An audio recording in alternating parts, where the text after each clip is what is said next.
This is Justin. And this is Haley, and you're listening to The Price of Avocado Toast. We're a married millennial couple wanting to normalize conversations about money. We want to hear about your highs and your lows, The do's and the don'ts on your path towards financial freedom.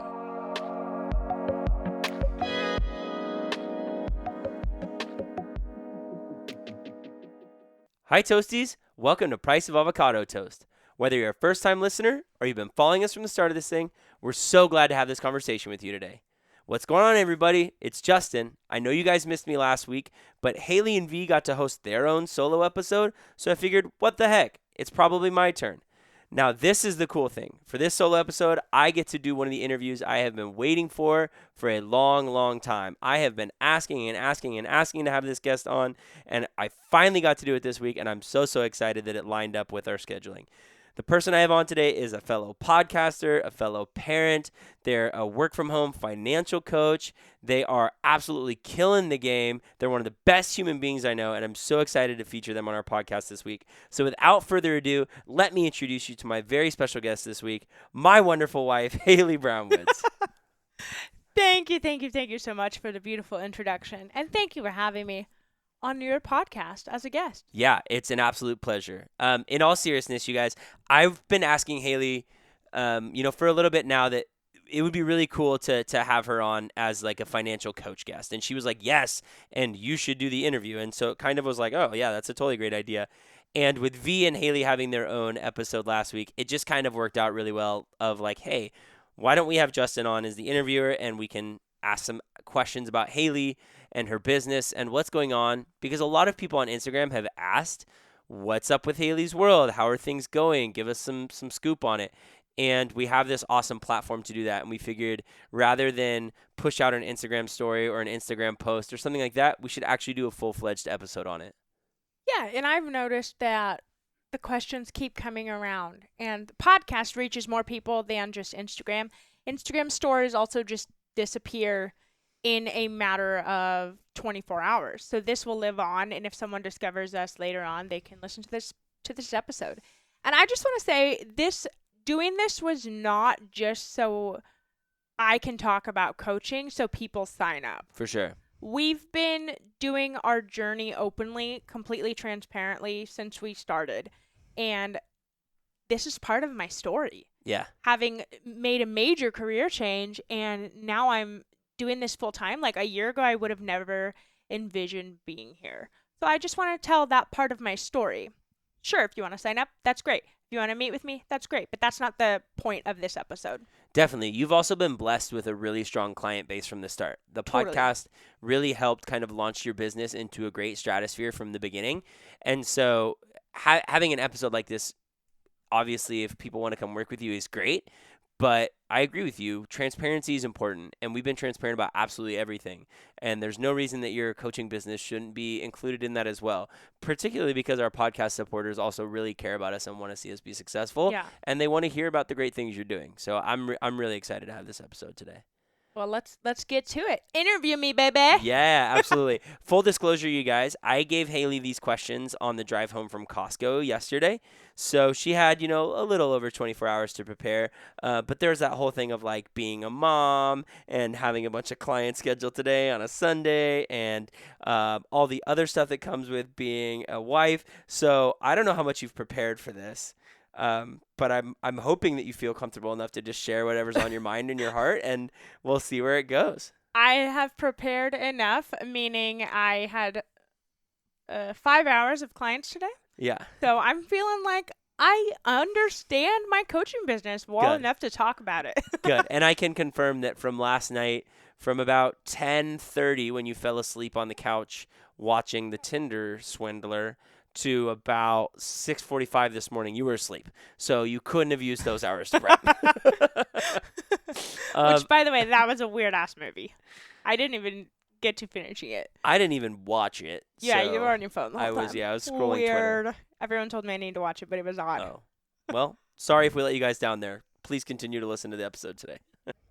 Okay, well, let's get into it. So I think obviously the most important question to ask, and the one that we should start with, is can you explain what you do as a financial coach, what your job looks like? Yeah. My number one thing that I help people do, that I do, is help people get on a budget, and pay off debt. I started 7 months ago, and I worked with a bunch of people from different walks of life, and I've discovered that is my jam. That is what I love doing. I love helping people get on a budget, and I love helping them pay off debt. So that's like the primary thing that we do. And alongside that, the main goal of coaching is to align your mindset and your habits with your goals and your dreams. Most of the time they're not aligned, which is why people meet with me. They want all these things out of life, but their finances and the numbers are not making that happen. So we make adjustments to make it so people can do those things that are on their heart and follow their dreams. You said a while back that, there's that thing, like, you can afford anything. Yeah. You just can't afford everything all at once, or I can't remember the exact saying. Yeah. You like said it off the cuff during an interview one time. I think that you can afford anything, maybe just not all at once. Mm-hmm. Right? Like, if you want, I look at us and our vision. Eventually, I want to live in a certain type of house. We're going to get that house someday. Yeah. We're going to buy another house someday. 100%. But that's not where we're at right now at this very moment in time. In order to launch a business and live in that dream house, we can't do that at the same time. Eventually, they will come together. Yeah. But right now is not the time for that. So I truly believe that if you have something on your heart, you can follow those dreams, but you also have to be realistic that you can't have everything all at the exact same time. It's kind of give and take with certain areas. Is there a way that you work with your clients to line up what those things are, or how do you work on helping them identify those things? We do a lot of value-based spending activities. It's not even just value-based spending. Like, what are your values? What are your goals? We figure those out, and then we prioritize the order that we need to attack things in. When you guys are looking at these goals, is it something that's like, for lack of a better word, like the SMART goals, that we might do with like my 6th grade students, or like, how do you guys chunk it out? Is it kind of like asking them guiding questions, or what is it centered around? It's really the ball in their court. I can't guide someone on their dream and their goal, right? That's theirs. And so I just get them to kind of come out with whatever that is. And I know this sounds very vague because everyone has different things that they want. For example, my main why was that I want to be in a position where we can pop out more kids and not have to worry about the finances for childcare if we happen to have 5 kids. Now, I don't think we're going to have 5 kids, but I want to be in a position where the money is not the issue. And that's a huge thing for me. Now, for other people, their goals, I had a client who really wanted a big backyard for their St. Bernard. Oh, that's cool. That's all she wants. That's rad. And that's a huge dream of hers. Yeah. And then I have another client who just wants to live without roommates. Yeah. So everyone has different goals depending on where they are in their life. And most of the time, they're very simple. Just like to the point things that you think aren't massive, like, goals and milestones to check off, but they're just little things that people want in life. And so we try to figure out what those are. I think it's really interesting that, like you just said, like, those are small things. Like, those aren't particularly large things, right? But we get into this mindset where it's a very like deficit mindset way of thinking, right? Of like, this is terrible and I'm never going to be able to get out of this. And certainly things are for many people in the United States. I'm not going to discount that, right? But I do think that there's also a lot more that, like, we all can be doing. Even our family, like, we look at our budget every month and we're like, what the heck were we doing? There's still ways that we can grow, and you're a freaking financial coach. So I just think that's really cool. I think it's a cool way to look at it. I do want to pause here really quick and just have you briefly summarize the difference between what you do and what a financial advisor does. Yeah, totally. A financial advisor is someone who works with investments and wealth building, retirement accounts, stuff like that. They help you invest those funds to build wealth. And that's not what I do. I do not help people invest funds. I don't touch that at all. I coach them through their journey. And I coach them to get them in a financial situation so they can be in a position where they can work with a financial advisor and start putting away a lot of money towards investments. Most of the time people come to me with a significant amount of debt. And I'm not saying don't invest while paying off debt. To each their own. Everyone kind of decides what they want to do on their journey.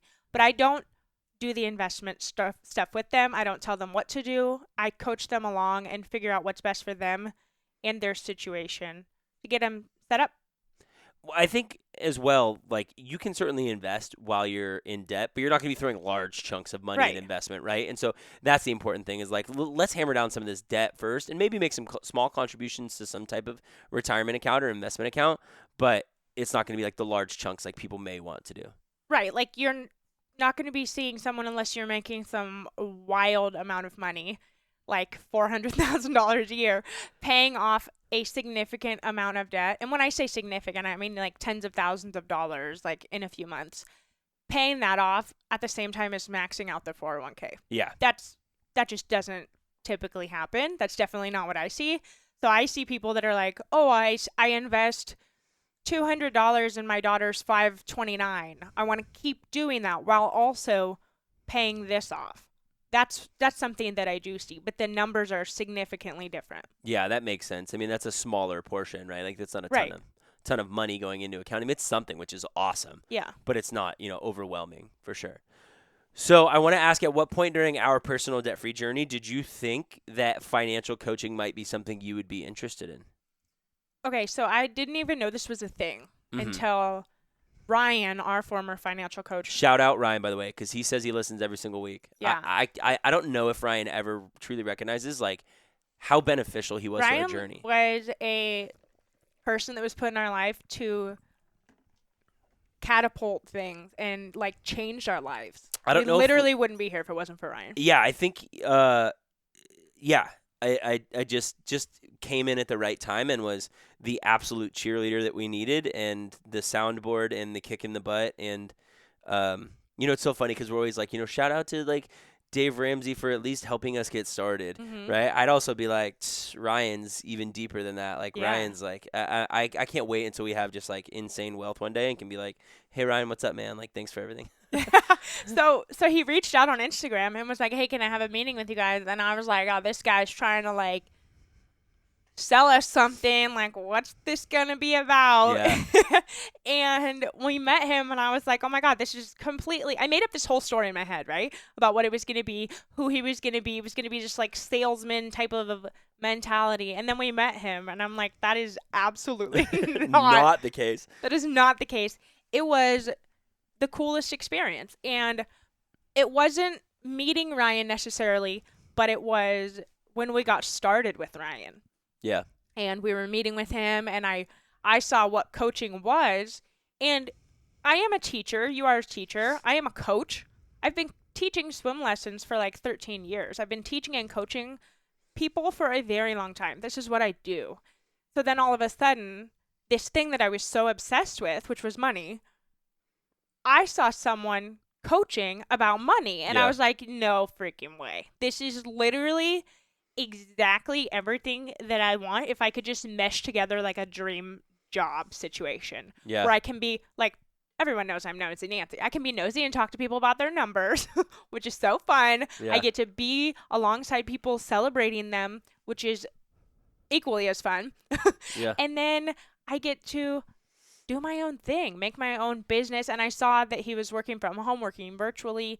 This was also when I was teaching over Zoom. And although everyone hated virtual teaching, I was like, oh my God, this You're is the my only jam. person in America that was like, this is actually nice for me. Yeah, so I will be dead if I ever go back into a classroom in person ever again. I think I'll work remotely for the rest of time. Yeah. But anyway, that was the point. It was when I was able to kind of put together all the things I loved about teaching, loved about coaching, loved about finances, and then with a lot, like the logistical part about working from home, where I was like, this is literally what I think I want to do. Mm-hmm. And I remember calling him one day. I was like, Ryan, I need to talk to you. And this is back when we were following Dave Ramsey. And I said, Dave Ramsey's like financial coach training or whatever is on sale. I need to buy it right now. And he was like, Haley, please calm down. Please don't buy anything right away. Like, let's talk through this. And he was so calm. And thank God I didn't go through his program. I didn't buy it. Yeah. But I was so ready to jump on it like right then. It was Yeah. kind of funny. Yeah, Yeah. it is. I think you've always had this really great spirit about you to enjoy analytics, even though maybe people don't think of you as like an analytical person. I mean, like I certainly see that side of you often in our daily lives, and maybe others haven't. They see this creative and this energetic person, but you are so analytical, and you've worked in positions that have allowed you to be analytical. And on top of that, I've always told you I thought you were a tremendous teacher, like 10,000 times better than me. And I actually do believe that I'm a pretty darn good teacher. And my grandmother agreed. She went into both of our classrooms and was like, yeah, Haley is on her game compared to you. Which is, I bless her. She was so sweet, and I wish that she lived closer, because I know that she would love to come into my classroom now. But I've always think you've had just this great spirit about you, and so it's so great to see how it aligns for you as a financial coach now. And I knew that you were like interested in it and wanted to go for it and stuff, but to see me kind of pushing you towards doing it and how it exploded for you was just really awesome. Like it's pretty cool to watch. So thank you. Yeah. Thank you for all of that. Yeah. It's been really cool to do. So I'm only imagining what that's like for a partner, to watch someone follow their dream and then be like, oh my God, this is so fun. I love it. And I'm passionate and I'm happy.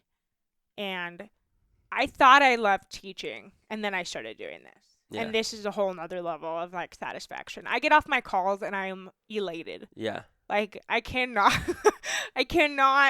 stop smiling, and I just get so excited. And that is something that like I never got that from teaching. Even on my best days teaching, I didn't skip around my house and being like, this is so cool.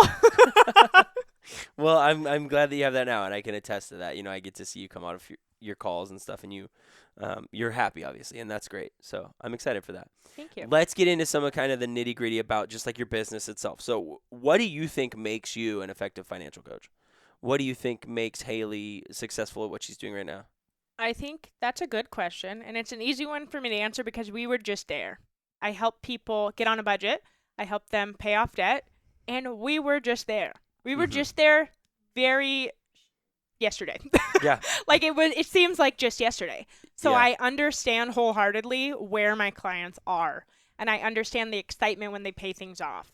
So I think that is the number one thing that helps me be effective. I can understand where they're at, and I empathize, and I can help them through the feelings that they're feeling, and then make the changes with them. As humans, we crave connection. Yeah. And when we find somebody who is able to connect with us in this super vulnerable moment, in this super vulnerable state, and say, hey, I've been there, and not only am I, going to help you get out of it, but first we're going to validate all these feelings, because these are true and honest feelings that are hard to acknowledge and conquer and all of that stuff. And so I think that would make you effective, is being able to put yourself in those shoes. I mean, that's the greatest, equalizer, I would say, of anybody working in some type of service industry, is can we connect? Can we be humans that are sharing this space, sharing the world together in this moment, that honor each other and validate our humanity? And that's obviously something you're going to do well when you're talking to a financial coaching client. Yeah. I remember when it was hard. Mm-hmm. It's still hard in a different way now that we're on the other side. Yeah. But I have all of the feelings now. For from sure. Way drowning into debt to when we were really, really hammering it out, to now being on the other side. So I felt it all. And I remember when it was incredibly hard. I don't think, and this is not to bash our family and friends, but I genuinely don't think anyone understood what we were going through. Yeah. At all. I don't think they could. I don't think you can truly understand that unless you've been there. For sure. And we sacrificed on the ultimate level with so many different things. You had so many jobs, and we sold our cars, we sold our house. We did so much to get here, and no one will know what that feels like. Mm-hmm. We also had so much debt. Yeah. And that was it was heavy. I remember when we released this podcast, people being like, I had no idea it was so bad. Mm-hmm. Like it was very heavy. We really put on a front like everything was okay, and then all of a sudden we were like, oh, okay, now we're just hammering out this debt. And it was this experience that no one understood. They couldn't understand. So now I'm there as the person that understands and gets it for my clients when their friends and family don't get it. Mm-hmm. Because they can't. Yeah, and I think everybody needs somebody like that. on their financial journey, you Mhm. need people in your corner who maybe aren't your family and your friends, who don't have the emotional connections to you, supporting you and cheering you on. So I think that's important. And I definitely see why that would make you an effective coach. Yeah. So is there a client win that you're most comfortable sharing? Obviously, keeping anonymity, and confidentiality important. Is there something that you can share that you've seen that's like, oh, yes, that's it. That's why we do this? Yeah. And I can share this because they gave me permission and they are actually coming on our podcast to share their full story Oh, cool. coming up pretty soon. But I have some clients and they're on the East Coast, which is shout out to my East Coasters. And they came to me each month $400 in the negative. Wow. And within 1 month, they were positive 300. So they made a $700 swing Wow. in 1 month. And people listening are probably like, how the heck do you do that? You go balls to the wall, ready to make change. That is Mhm. exactly what you and I did. So that's why this family just hypes me up so much, because I'm like, these people are so ready to make change. And Yeah. they did. They sold their truck immediately. They sold a bunch of stuff. They cut things out of their budget. They didn't really have a budget. They cut the expenses that didn't Yeah. exist. Then they got on a budget. And they sold their truck and then got a beater, kind of like what we did. Mhm. And they have been with me for 7 months. They're my OGs, and they've paid off $43,559 in 7 months. Oh my God. And that is possible when people are ready to be like, no more, I am ready to make a change. Let me sell a lot of things. That's incredible. Yeah. That's absolutely huge. And I think that we don't honor big wins like that all the time, because this journey does take a while, right? Like you just said, they paid off, 43,000 and some change, and they're obviously still on their journey. They're not debt free. And so the light at the end of the tunnel might still be out there a ways for them. And they might be feeling like, holy crap, like I'm run down or I'm tired. They've made such huge changes in just 7 months. I can only imagine where that family is going to be in a year from now, 2 years from now. I mean, they're going to be debt free, and they're going to be absolutely crushing it. Do they have kids? Yeah, they have one. Okay, yeah. Oh, yeah. They have one kid. Like, I just think they're going to be absolutely crushing it. It's really cool to watch too. I think often, like, I get so hyped watching them. Is that how people felt watching us?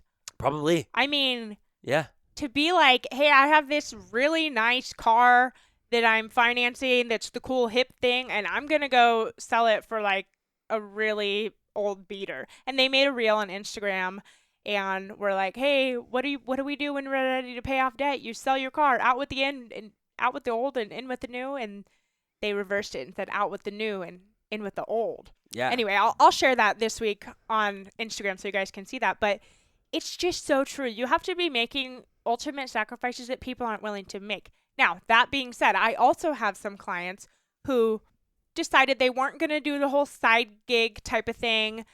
They weren't going to increase their income that way. They were just going to extremely budget. And I mean extremely.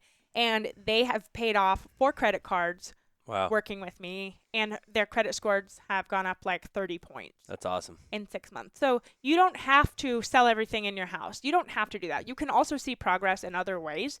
And I love to showcase the difference. You're going to get to the end goal. The time that you get there might be slightly different, but it's okay. It's okay if you take your time. It's also okay if you go wild and sell everything you own. Yeah. Including your house. I think that sometimes it takes that. You can live any type of way for the short term so that your long term looks the way you want it to be. And that's not even just financial. That's also just in, the space you're living in. Like we can live in this house so that later on we have, some glorious thing. We can live in a different town so that later we can pick and choose where we want to be. There's so many different things that you can do in the short term that can set you up long term. Look at us. Our debt-free journey was 2 years. Life beyond debt freedom is going to be 70, 80 years. That's what we're living for, right? I mean, 80 years, I don't know. That's over 100. 60, 70 years, right? Like, that's what we were living for. Yeah. We're not living for the 2 years that it took us, me going in every Saturday and Sunday night to serve at the restaurant, even though I was teaching Monday through Friday. Like, that's not why we're doing that. for those 2 years. We were doing it for the next 60. And I think that that's super important. And I think that family is going to find that very, very soon. And it's so cool. I can't wait to celebrate that for them. And I'm glad they're coming on the podcast. I obviously know them because I follow their small business, and I've gotten to see some of the things they're doing and whatnot. But I'm really excited. I think they're going to be really good guests, and it's going to be really cool hearing them talk. I think it's going to be really cool to share a story that I've actually had a hand in helping. Yeah. And I think that's my favorite part about coaching. I get to help people and families legitimately change their lives. Yeah. And sometimes I get off my call and I'm like about to cry because I just get so excited knowing that like it's not just me, but I have a hand in really changing people's lives. Yeah. I could do that as a teacher, but this is adults who want to learn. Yeah. Adults who want to learn and make changes, and they're fired doing up. it. Yeah, fired and up to do it. It's so cool. Yeah. It's so cool. Love it. Anyway, if you can't tell, I love my job. That's good. That's what we want. So what are some non-negotiables for someone that's starting to work with you? What are some things you're like, these are the things like we've got to get sorted out? Well, if you're either married or if you have a partner that you have combined finances with, you have to be on the same page. This does not work if you're not on the same page. When you say on the same page, do you mean like same bank account, or what do you mean by that? No. And I used to think like you have to combine all your finances and do all that. That's not what I mean. I mean on the same vision path. Like, Gotcha. What do you want? Do you want to be debt free? That's great. Are you okay with having some amount of debt, but you want to beef up your savings? What are your goals? I have clients who just want one of the spouses to stay home and take care of the kids. They want to become a one income household. That's a very clear goal that they're on the same path. Now, if one person wanted that goal and the other person is off, spending all their money, that is not going to work. Then you're just going to be angry that someone's spending all the money when you're trying to do something else. So you have to be on the same page. That's the number one if you are sharing finances with someone. And it's not even sharing just the finances, because some people don't combine their finances. Mm-hmm. And I think next is you have to be ready, like full-blown ready to take radical responsibility for your actions and your behaviors, and track your expenses. That is necessary. You have to know where your money's going. Not all financial coaches do that. Some people believe that budgeting can just be this thing and not everyone has to budget and you could just figure it out. But I truly believe, because like I said, my clients have debt. In order to effectively pay that off, you have to know where your money's going. Yeah. You have to track. It's just, you have to. And so those are some things that have to happen in order to see major success. I think you could have success with not budgeting if you had a huge income. Yeah. To where, like, at some point your basic needs are getting met so much and you can't spend that much in a given month willy-nilly, to where, like, it's okay. But for the average person, like, not being on a budget would not be feasible. Right. And people who are typically hiring a financial coach either have a significant amount of debt that they want to pay off, or they have a bunch of savings that they want to save for. So if those are your goals and you're not tracking your money, how are we going to get there? Yeah. We have to know where things are going. And I don't think it's forever. We had Chris from the Everyday Millennial on our podcast, and he was saying that they don't budget. They just kind of pay the bills and go from there. But when you don't have debt and you're in a situation where you have a high income, you can do that. So I don't think it's necessarily forever. Yeah. We're kind of at a point where we can think in our head like, oh, yeah, we're doing okay this month just based off the numbers in the bank, and we know in our head like where things are going. I think you can get to a point where you can kind of, track it in your brain. But when you're first getting started, you do need to definitely track it somewhere. Yeah. It takes work. Oh, for sure. It certainly takes some, some systems and some organization. I think that's something that you do well. You've shown me some of the templates that you give out to your clients and some of the things that they can do to track their expenses. And you certainly do make it as user-friendly as possible, but it still does, count for them to do some homework. They've got to do a little bit of work, and that's important. That's what's going to give them that long-term success that we were talking about. And that's ultimately what they want. That's why they're working with you. So this is a question that I've tossed around in my mind for a while with you, because I'm a big crybaby. That's not a surprise. I'm not this like macho dude who is afraid to show my feelings. I'm very vulnerable with my feelings, and I think that's important. But I want to know kind of how you manage being such an empathetic person while you're walking side by side people that are going through hard times and a really difficult and vulnerable point in their lives. I I am empathetic, but I don't wear feelings for people. Like when I'm around someone that's sad, it doesn't make me sad. I'm able to kind of separate that's their feeling and their situation, and I'm able to kind of try my best to be the positive person for them. Not like toxic positivity type of thing, but I think my job as the coach is to help them through the hard situations and then also help them see the end. Because I think I've had clients go through a lot of life. I Yeah. don't just coach people on finances. I coach people for 6 months plus, and through 6 months, we have a lot of life happen. I've had clients lose jobs. I've had clients leave their careers. I've had clients get pregnant. I've had clients lose babies. I'd have clients have babies, separate from spouses. There's a lot of stuff that has happened during that time. I think I have to be like the constant. Yeah. I'm here to hear you, listen to you, but I can't wear that because I have to help them know that this isn't forever. So that's my position, is to help them see the positive part. This is a rough patch. Life is never perfect. We know that firsthand. Um, just with all the things that happened last year with just one thing after another. And I see my clients through those situations as well. Did that answer your question? Yeah, you're a strong human. I mean, Well, thank you. yeah, I don't know if I would honestly be able to do that. I see a video on like Twitter, and I'm like, who's cutting onions on a Monday morning? You know what I mean? Seriously, like it's hard for me. I think that's probably one of the reasons that I struggle with being a teacher. Like I love my job, but I wear so much of the kids' issues that I have to constantly make sure my cup is full because I can't like not pour out of my own cup. Yeah. And it would probably be better for me if I didn't, but it's just something I do. So it's really fascinating actually to hear you kind of talk about yourself like you're this lighthouse in a very, shaky ocean, and you're like the sturdy, beacon of hope for your I clients. I am the first person my clients call and tell that they're pregnant, because all of a sudden people are like, "Oh, money signs, dollar signs, dollar signs." Yeah. I'm the first person they call when they're like, "I'm about to lose my job," or "I have this bill that just happened and I don't know how I'm going to pay it." Yeah. So it's a very intimate relationship that I am building with them, but I have to let them know that they can come to me, and I'm not just going to sit in a pity party with them, if that makes sense. Because life, you need people that are going to hear you, but also help you see that these rough times that you're going through, it's not forever. Mhm. Because it's hard. It's hard, hard, hard when you're on that journey and you don't have a light at the end of the tunnel. And then you're paying off debt and you're working so friggin' hard, and then life happens. Yeah. There's that saying, somebody important calls you and they're kind of getting stuff off their chest, and you say, okay, do you need me to listen or do you need me to give advice? And I think people call you for both.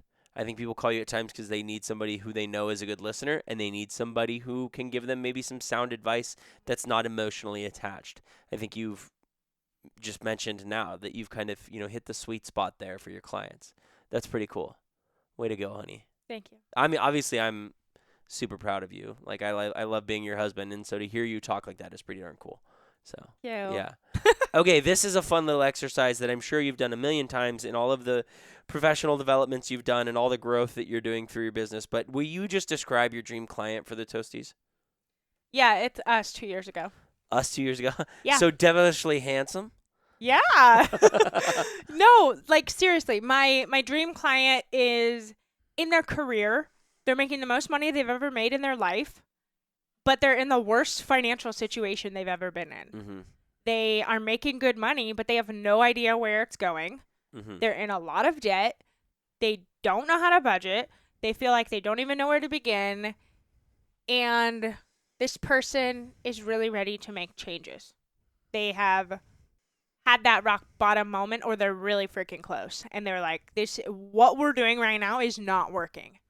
And I have to say, many of my clients are female, so there's that. I like lady clients because it's me. It makes sense because I literally see me and them 2 years ago. Yeah. For where we came from.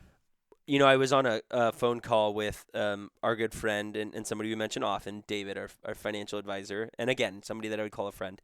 And I called him, or actually he called me the other day because I was texting him after I had a pretty rough week teaching. And I just kind of needed to talk, and he picked that up over text and was like, why don't we set up a Zoom call and just chat?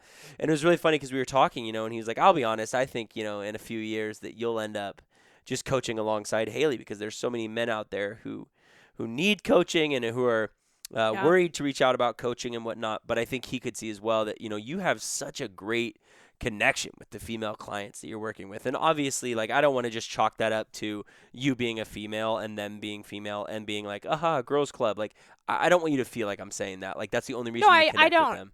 But it's that they also understand that I've been there. Yeah. I've been there. And many of my clients go through my program as a couple. I work with both of the people that are in the marriage. And, the guys are my clients too. Yeah. I've just noticed that I've only had one solo male client. And the rest of them are ladies or married coming through my program as a couple. Yeah.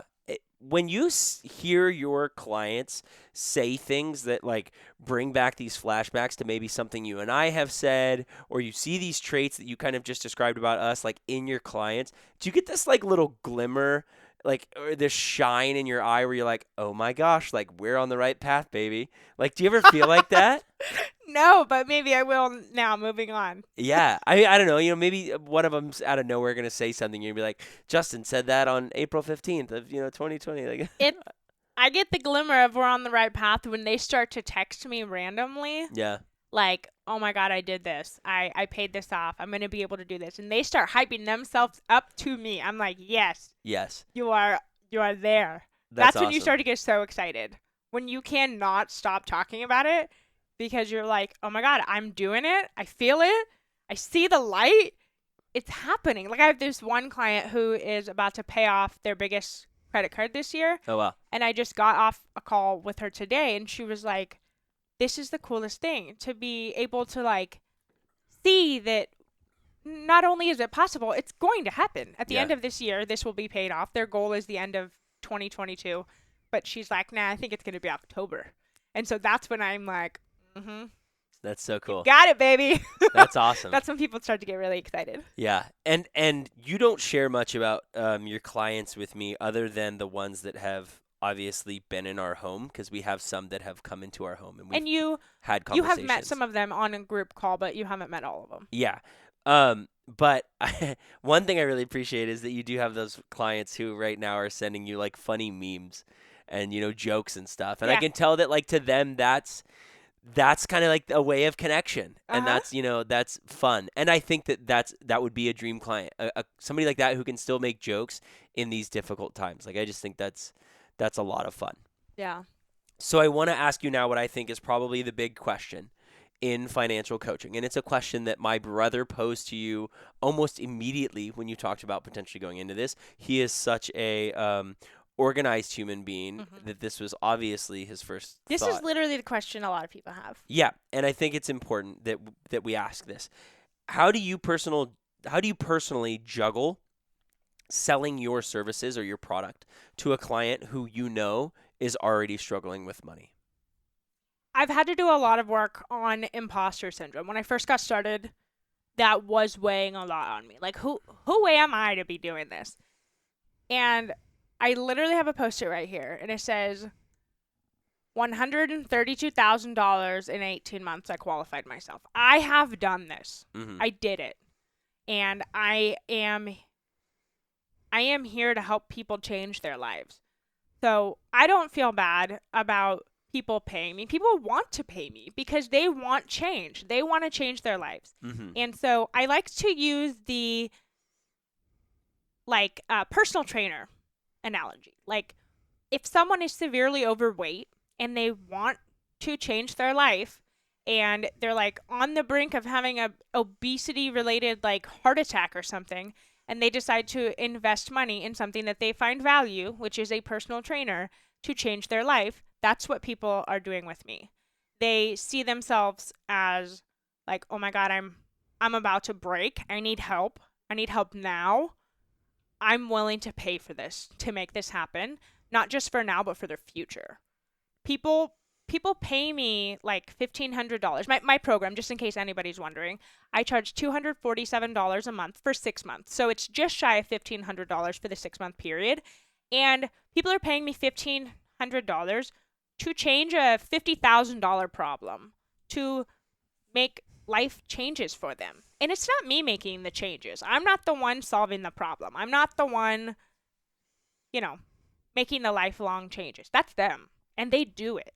So that's kind of how I juggle that. I don't feel bad because I work with people who really want to change. And I have to say, the people that invest in things like this are the ones that see the change, that see the progress. They're the ones that pay off $43,000 in 7 months. The people who are like, they came to me negative. The people I was talking about earlier. They came to me using debt every month in the negative, and now they're swinging massive debt payments. Yeah. So those are the people who are ready to make changes. And I think the work that I've done on like how do I justify like taking money from people when they don't have money, The work I've done on myself with that is when people are ready to make a change, the price doesn't matter.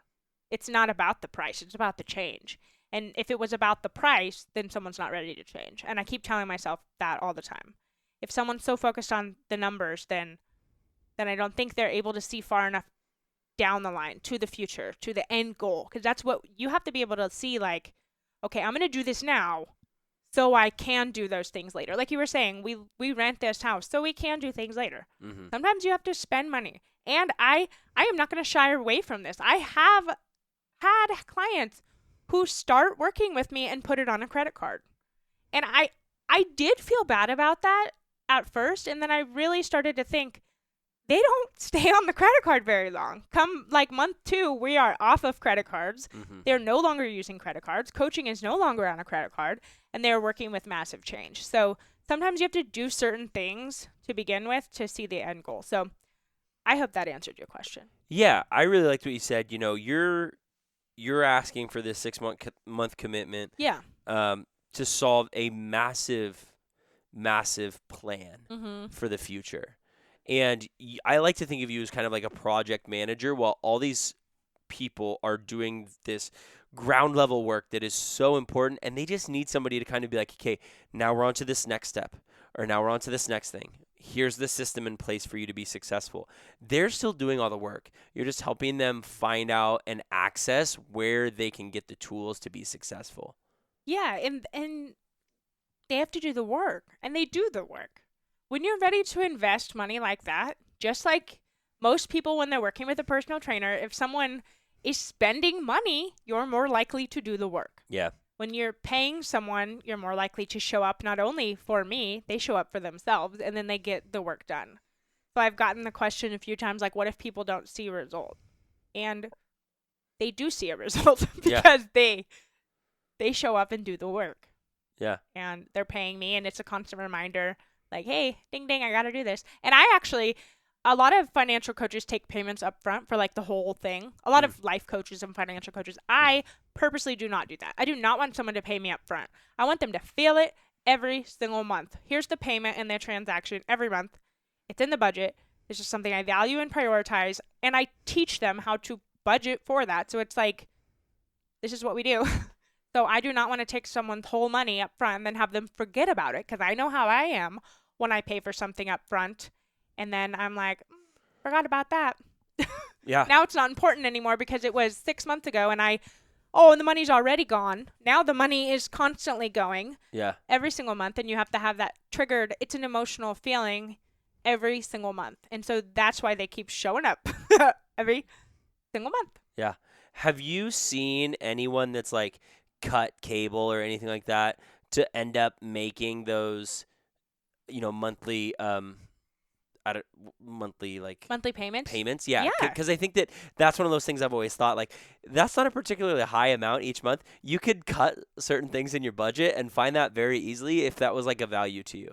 Oh, yes. All I have to say without giving too much information about my clients is nearly everyone comes to me having spent over that much dining out every month. Yeah. Usually like 2-3 times that much. So they just make a few tweaks and then bam. And I like to think of when I find something and I'm like, yes, I find value in that, I'm able to make it work. Mm-hmm. I'm doing a mastermind right now that was $3,000, and I am purposely paying monthly for it because I want to have that feeling every month of like, I'm invested in this still, not something that I paid up front. Mm-hmm. No, instead, I'm actually paying more than $3,000. I'm paying $333 monthly, so I can have that trigger monthly to be like, Haley, you're still paying for this. Do the work. Yeah. And I truly think that makes a difference versus just paying up front for something and forgetting about it. Well, I just know myself with my ADHD, I forget about things. Yeah. And I need the constant trigger. Well, it's good that you found that you need that for yourself. Yeah. So it's been an awesome chat so far, honey. But I don't What think. would you grade me? Oh my gosh, you're 10 out of 10. Oh, thanks. You're A++. But you would have been that anyways for me. Anyways, I don't think I could let you get out of here without asking you our famous last question. So, if you could put a stop sign on anybody's financial journey, what would you stop them from doing? See, this is the one I did not really think about. There's so many things. But like just from my own experience, my own personal experience, I think one of the biggest mistakes that I personally made was going through some sort of Band-Aid situation, like a debt consolidation program. And this is my own oopsie, not something that we did together. Mm-hmm. And I still think that this is my biggest mistake financially that I did. I had $10,000 of debt when you and I first met, and now that I know what $10,000 is and knowing how fast someone can pay that off, I'm like, shake my damn head. But I had $10,000 and I went through this debt consolidation company. I went through Clear One Advantage, and they had this big promising thing that I pay them all this money and let all my cards, I think I had 5 credit cards at the time, let everything go delinquent, let everything go to collections. They'll handle it all. Everything's going to be fine and dandy. And it is 6 years later, and on my credit report, it registers under the same category as a bankruptcy. So that was the worst mistake I've made, because I have to wait until July of 2023 for that to be off of my record. And it was not a bankruptcy. There were debts that were settled for less than what they were.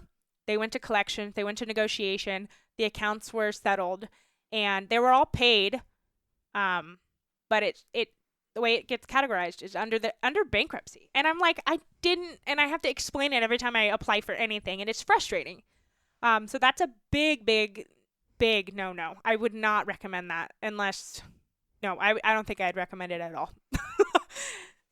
Regardless of the situation. If that was the worst thing I've done, and I still pay for it all the time. I just recently, because I'm on like a travel hacking kick, I just recently got denied again for another Chase card, because one of the cards that I let go delinquent during that time period was a Chase card, and they don't trust me. Yeah. And that's frustrating. It's been 6 years. I've shown that I am responsible, and they're like, nope, you have bankruptcy on your record. I don't have bankruptcy, but thank you. So there's that. There you go. What a great stop sign. We haven't gotten that one yet. We have not gotten that one yet. That's a little known one. I don't think many people know about the dangers of that debt consolidation and how damaging it can be long term. Yeah, I want to do a whole episode on that, because I am most recently reliving that because of applying for credit cards so we can do travel hacking, because we're going on several trips this year, and it's very frustrating. Yeah. Thankfully, I'm in a position where I don't need a credit card. I can kind of utilize you and your credit and be able to like be an authorized user. There are ways around certain things, but it's frustrating. Like if someone were a single person and they didn't have that, you can't. I mean, we've had people on our show who are like, hey, I was recently divorced and I had to buy a car. Well, now they're like, excuse me, what happened in 2016? And I have to, I remember when we refinanced, I had to write a letter about it. Yeah. Every single time. Yeah.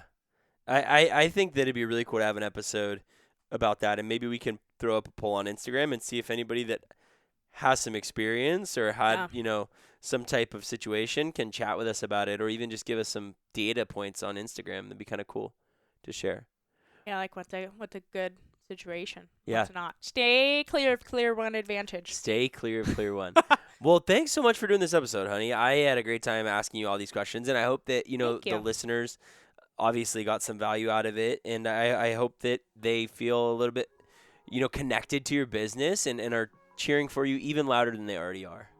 Thank you. Having moved, right? Selling our house, I'm constantly reminded, if we didn't sell our house and move, I wouldn't be doing this. Yeah. I wouldn't be able to be home. I would have had to return to teaching full-time in August. Mm-hmm. And it's all of these little things that put us in the position to do this. And I'm so thankful to be here. If nothing else, like, now I know what I'm doing and we can carry this business wherever because it's virtually. And I have clients across, I think I've had clients across 17 states now, which is so cool. That's really cool. And now we can go wherever with it. And I am on a mission to retire you. I love that. I'd like you to leave teaching and come be my sidekick. I'm all right with that. I'm the best sidekick you could ever ask for, honey. You will have to go through an extensive interview. All right. I'm not gonna type up a cover letter, but I will submit a resume if needed. Okay. Oh my goodness. That's going to do it for this episode of Price of Avocado Toast. Before this interview process gets any deeper, thank you guys so much for listening to this episode. We are so grateful to be part of this community and so grateful to have shared this conversation with you. Happy budgeting. You've got this, Toasties, or whatever Haley says at the end. I don't know. Bye, guys. Thanks for listening to the Price of Avocado Toast. If you vibed with this episode, share it with a friend that you're comfortable having money talks with. And if you don't mind, we'd love if you could rate, review, and subscribe wherever you listen to podcasts. If you're in need of my support as a financial coach, message me on Instagram. I'd love to help in any way that I can. Until next time.